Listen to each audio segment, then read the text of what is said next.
Sir सबसे पहले तो अंतर्राष्ट्रीय बाजार से शुरुआत करते हैं, और वहां पर साफ तौर पे कल अमेरिकन मार्केट्स एक दायरे में फंस गए थे। लेकिन जो दिसंबर में पॉलिसी बैठक हुई थी यूएस फेड की, उसमें इंटरेस्ट रेट आउटलुक को लेकर थोड़ी सी स्थिति साफ नहीं आई थी। उन्होंने ये बोला था कि जितनी स्पीड से वो रेट कटौती कर रहे हैं अब उतनी स्पीड से नहीं कर सकते, क्योंकि डोनाल्ड ट्रंप की जो पॉलिसीज हैं, जो टैरिफ पॉलिसीज हैं, वो महंगाई को बढ़ा देंगी। इस साल 2025 में अब पहले जो 3 से 4 बार रेट कटौती का अनुमान था, उसको घटाकर उन्होंने 2 बार रेट कट का अनुमान कर दिया। सिर्फ 2 बार रेट कटौती होगी ज्यादा से ज्यादा। आपका एक टेक यूएस एफओएमसी की जो ये मिनट्स आए हैं उस पर। नहीं, बिल्कुल।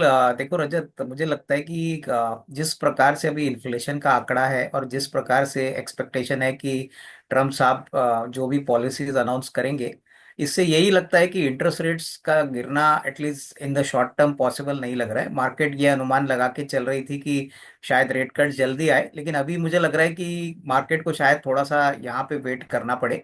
और ये मार्केट के लिए अच्छी बात नहीं है। आई थिंक क्लियरली अगर इंटरेस्ट रेट कट्स थोड़े लेट आते हैं तो मार्केट डेफिनेटली डिसअपॉइंट होगा। और उसका मतलब है कि कहीं ना कहीं इन्फ्लेशन का आंकड़ा सबसे मेन फोकस एरिया रहेगा, और फेड ने यही अपने पॉलिसी में भी दोहराया है। आज की कमेंट्री में आपको देखने को मिलेगा। मेरे ख्याल से आई थिंक मार्केट्स वहां पे ऐसे ही वॉलेटाइल रहेंगे। कल का जो सेशन भी था वो हमने देखा, वॉलेटाइल, काफी वॉलेटाइल था डाउ के लिए।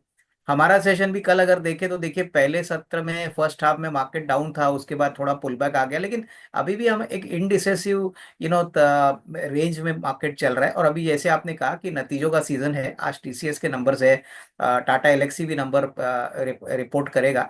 तो मेरे ख्याल से देखिए, कहीं ना कहीं मार्केट ये अनुमान लगे चल रहा है कि तीसरी तिमाही के नंबर्स अगर ठीक ठाक आ गए तो थोड़ा सा स्टॉक स्पेसिफिक एक्शन आपको देखने को मिले। लेकिन यहाँ पे अगर कोई नेगेटिव सरप्राइज आता है, अगर मान के चलिए कि नंबर्स अनुमान के हिसाब से नहीं आते, तो फिर और गिरावट आ सकती है। क्योंकि नंबर्स अगर ठीक ठाक नहीं होते तो लगातार 2 क्वार्टर से तो परफॉर्मेंस काफी खराब है। तीसरी क्वार्टर में अनुमान है कि फेस्टिव डिमांड बढ़ चुका है, रूरल डिमांड भी थोड़ा सा इंप्रूव हो चुका है। लेकिन अगर मैं आपको सेक्टर्स बोलूँ तो रियल एस्टेट है, उसके बाद ज्वेलरी है, कैपिटल गुड्स है, कंस्ट्रक्शन है, सीमेंट है, ये को थोड़े ब्राइट स्पॉट्स लग रहे हैं। लेकिन मेटल्स की बात करें या टिपिकली अगर मैं जो इंपोर्ट सेंसिटिव सेक्टर्स की बात करें, क्योंकि रुपया अभी 85, 70, 85, 80 हो गया है, तो ये जो कंपनीज है जो ज्यादातर इंपोर्ट करती है और एक्सपोर्ट नहीं है, इनके लिए दिक्कतें बढ़ जाएंगी। तो मेरे ख्याल से देखिए, एक तो डॉलर जिस तरीके से अप्रिशिएट हो रहा है, रुपया वीक हो रहा है, एफआईएस का आउटफ्लो हो रहा है, तो ये सब देखते हुए लग तो नहीं रहा है कि नियर टर्म में मार्केट्स में कोई बड़ी रीरेटिंग आएगी। आपको डेफिनेटली वॉलेटिलिटी थोड़ी सी और देखने को मिलेगी जब तक ट्रम्प साहब 20 तारीख को ऑफिस संभालते नहीं। और उसके बाद तो जो भी कमेंट्री उनके साइड से आएगी वही पॉइंट ऑफ व्यू से मार्केट डायरेक्शन लेगा। टीसीएस के नतीजे कैसे रह सकते हैं सर? क्या लगता है कि कुछ आईटी सेक्टर को सपोर्ट मिलेगा? क्योंकि हमने देखा टीसीएस का शेयर खुद एक महीने के अंदर अंदर 400 पॉइंट से ज्यादा साफ हो गया है। नहीं, देखिए, कोई बड़ा रीरेटिंग दिसंबर के क्वार्टर में आना मुश्किल लग रहा है। लेकिन देखिए, जैसे मैंने कहा कि जनवरी टू मार्च का क्वार्टर में क्लैरिटी रहेगी, क्योंकि जो पॉलिसीज ट्रम्प साहब अनाउंस करेंगे, काफी यूएस के जो ऑर्डर्स हैं वो अभी भी पाइपलाइन में है, अभी भी मटेरियलाइज नहीं हो गए। तो अगर वो इंडिया को लेके थोड़ा सा पॉजिटिव बात करते हैं, अगर ट्रेड वॉर जैसा कोई सिचुएशन हमारे लिए पैदा नहीं होता है, तो मेरे ख्याल से डेफिनेटली आईटी सेक्टर के लिए अच्छी बात रहेगी। क्योंकि देखिए, अभी तो ऑर्डर बुक काफी अच्छे हैं, बैलेंस शीट्स भी अच्छी है, लेकिन ऐसा कोई बड़ा ग्रोथ रीरेटिंग ट्रिगर ग्रोथ के पॉइंट ऑफ व्यू से दिख नहीं रहा है।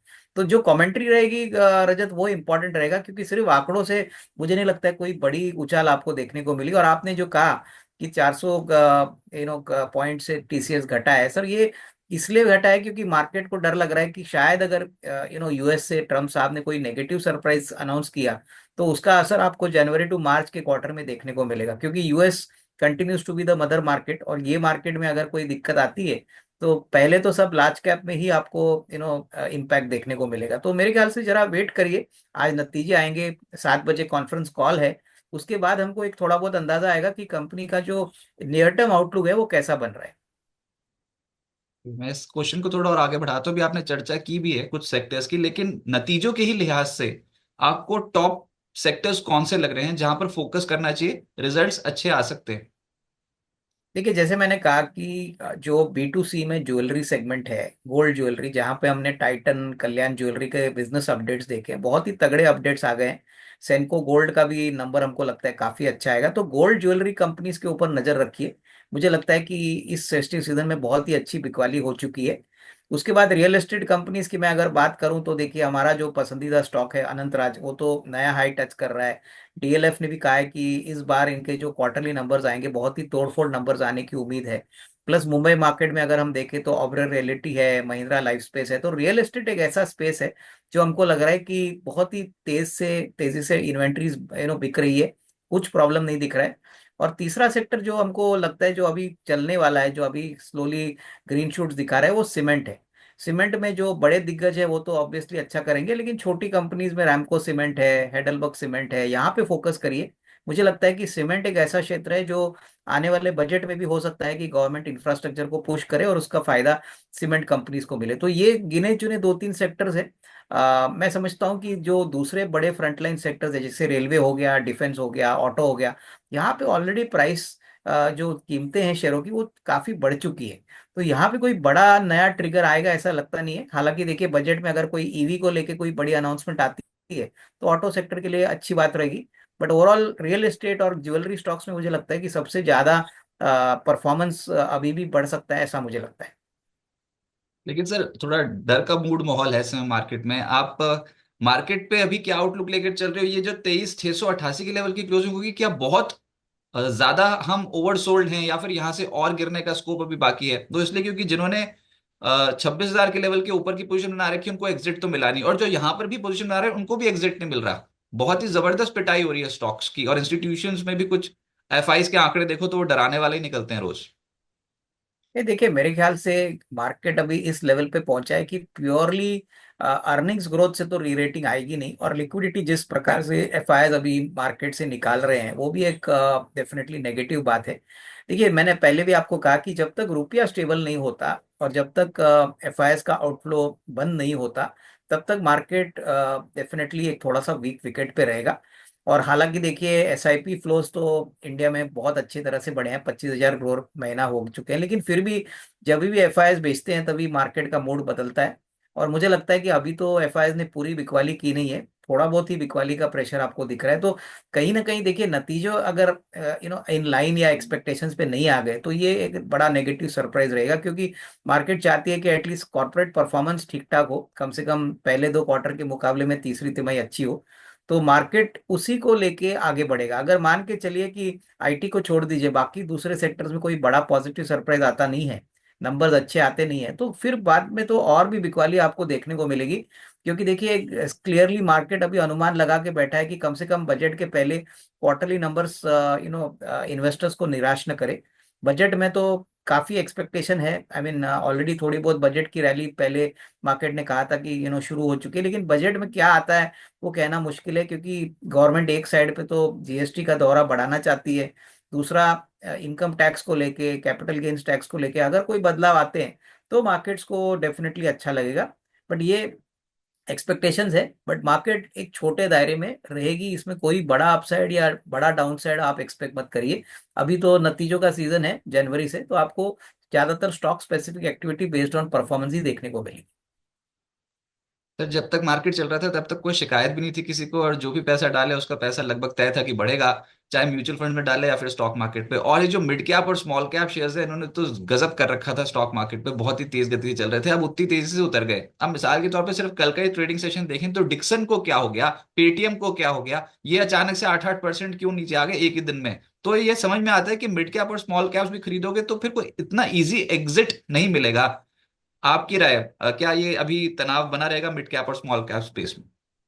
देखिए मेरे ख्याल से मिड कैप में एक बात तो सिंपल है कि लिक्विडिटी थोड़ा सा ऑलवेज प्रॉब्लमेटिक होती है, लेकिन देखिए जो बड़ा पैसा बनता है वो मिड कैप और स्मॉल कैप्स में ही बनता है। आप अगर एचडीएफसी बैंक ले लीजिए, कोटक ले लीजिए, बजाज फाइनेंस ले लीजिए, डीमार्ट ले लीजिए, इसमें आपको मल्टी बैगर गेन्स नहीं मिलेंगे क्योंकि ये ऑलरेडी आइडेंटिफाइड स्टॉक्स है। Small cap and mid cap में सबसे बड़ा जो लालच होता है इन्वेस्टर को वो ये होता है कि यहाँ पे अपसाइड भी बहुत मजबूत होता है, बट नेगेटिव साइड पे लिक्विडिटी का प्रॉब्लम होता है। और दूसरी बात मैं कहूँ कि देखिए डिक्सन टेक्नोलॉजीज की बात करें तो डिक्सन टेक्नोलॉजीज में बहुत ही छोटे समय में शेयर भागा था। अभी 17-18 हजार का स्टॉक अगर 8% गिरता है तो उसमें कोई बड़ी सरप्राइजिंग बात नहीं है, क्योंकि देखिए निचले लेवल से ये स्टॉक काफी चला है। और मुझे लगता है कि देखिए जब भी स्टॉक एक नया लेवल छूता है तब गिरने का टाइम तो और भी गिरता है। मुझे याद है पिछले सेकंड क्वार्टर में जब डीमार्ट ने बहुत खराब नंबर्स डिक्लेयर किए थे, तभी एक दिन में स्टॉक 8% टूटा था। तो जिस तरीके से स्टॉक भागा था, और अगर नतीजे एक्सपेक्टेशन से नहीं आए, तो ऑब्वियसली मार्केट को डिसअपॉइंटिंग लगता है और वो पूरी तरह से वहां पे बिकवाली होती। तो ये जो गिरावट आई है, मुझे लगता है ये प्रॉफिट बुकिंग, ऐसा नहीं कि डिक्सन में कोई खराबी है, बट जो ऊपरी लेवल पे जो बिकवाली का प्रेशर है वो आपको शेयर के प्राइसेस में दिख रहा है। तो मोटा मोटी वही है कि जो इन्वेस्टर रिस्क लेना नहीं चाहता, जिसको स्टेडी रिटर्न्स चाहिए, जिसको एकदम सेफ प्ले करना है, उसको मिड कैप स्मॉल कैप्स में शेयर में अभी पैसा लगाना नहीं चाहिए, क्योंकि आने वाले महीनों में तो और भी वॉलेटिलिटी बढ़ेगी। तो उस पॉइंट ऑफ व्यू से वही लोग इन्वेस्ट करें जिनको कम से कम साल 1.5 साल का नजरिया है। अगर वो उतना पेशेंस रखते हैं तो ही स्मॉल कैप मिड कैप में पैसा बनेगा, अदरवाइज शॉर्ट टर्म में तो वॉलेटिलिटी रहेगी। अच्छा, ये एनर्जी स्टॉक्स पे आपकी राय क्या है, स्पेशली ऑयल इंडिया, ओएनजीसी, ये वाले स्टॉक्स, रिलायंस इंडस्ट्रीज? मैं इसलिए पूछ रहा हूँ क्योंकि कच्चा तेल हाल फिलहाल में 2025 की जो शुरुआत करके गया, बहुत ही अच्छे फ्रंट पे करके गया। कल के सत्र में कच्चा तेल 1% जरूर नीचे आया, लेकिन ओवरऑल देखो तो पिछले 2 हफ्तों से अच्छी तेजी पकड़े हुए है। और क्या एनर्जी स्टॉक्स अभी वैल्यूएशंस के हिसाब से ठीक हो गए हैं, करेक्ट हो गए? देखिए, रिलायंस की स्पेसिफिकली मैं बात करूं तो रिलायंस बहुत ही निचले लेवल पे आ चुका है, और अगर आपका नजरिया थोड़ा सा मीडियम लॉन्ग टर्म है, तो रिलायंस को आपको तभी पकड़ना है जब कोई न्यूज़ फ्लो होता नहीं है और जब शेयर किसी को पूरी तरह से पिटाया होता है। तो रिलायंस की बात अलग है। ऑयल इंडिया, ओएनजीसी की मैं बात करूं तो देखिए, इनके लिए सबसे बड़ा ट्रिगर है क्रूड का प्राइस। जैसे आपने कहा कि क्रूड अगर बढ़ता है तो इनके लिए एक नियर टर्म ट्रिगर रहेगा, और अभी तो फिलहाल जियोपॉलिटिकली ऐसा कोई नया नेगेटिव सरप्राइज दिख नहीं रहा है। रशिया यूक्रेन का वॉर देख लीजिए या ईरान इराक का वॉर देख लीजिए, ऐसा कोई नेगेटिव सरप्राइज दिख नहीं रहा है। तो मेरे ख्याल से देखिए, जो अपस्ट्रीम वाली कंपनीज है जैसे ओएनजीसी हो गया, ऑयल इंडिया हो गया, इनका नंबर मुझे लगता है कि शायद आपको थोड़ा इंतजार करें जब तक क्रूड के प्राइसेस में वापस एक बढ़त देखने को ना मिले। तब तक ये प्योरली मार्केट परफॉर्मर ही रहेंगे, इसमें कोई बड़ी री रेटिंग एक्सपेक्ट मत करिए। But Reliance definitely can be a good investment अगर आपका नजरिया थोड़ा सा मीडियम लॉन्ग टर्म है। क्योंकि देखिए, रिलायंस में रिटेल का धंधा है, टेलीकॉम का बिजनेस है, अभी ऑलरेडी जियो का धंधा उन्होंने सेपरेट किया है। तो ऑयल एंड गैस बिजनेस तो एक मैच्योर्ड बिजनेस है, वहां पे आपको कोई ज्यादा लंबी एक्सपेक्टेशन भी रखनी नहीं चाहिए। लेकिन उनके जो दूसरे धंधे हैं, वहां पे अगर कोई पॉजिटिव सरप्राइज आता है, कंपनी अगर कहती है कि हमको यहाँ से भी अलग कंपनी बनानी है, तो हो सकता है कि यहाँ पे एक अच्छा उछाल आपको देखने को मिले। लेकिन नियर टर्म में रिलायंस में भी कोई बड़ा ट्रिगर नहीं है, तो आपको अगर खरीदना है तो थोड़ा सा लंबा निवेश का ही विचार करिए। शॉर्ट टर्म में तो रिलायंस में कोई बड़ी बढ़त आएगी ऐसा लगता नहीं है।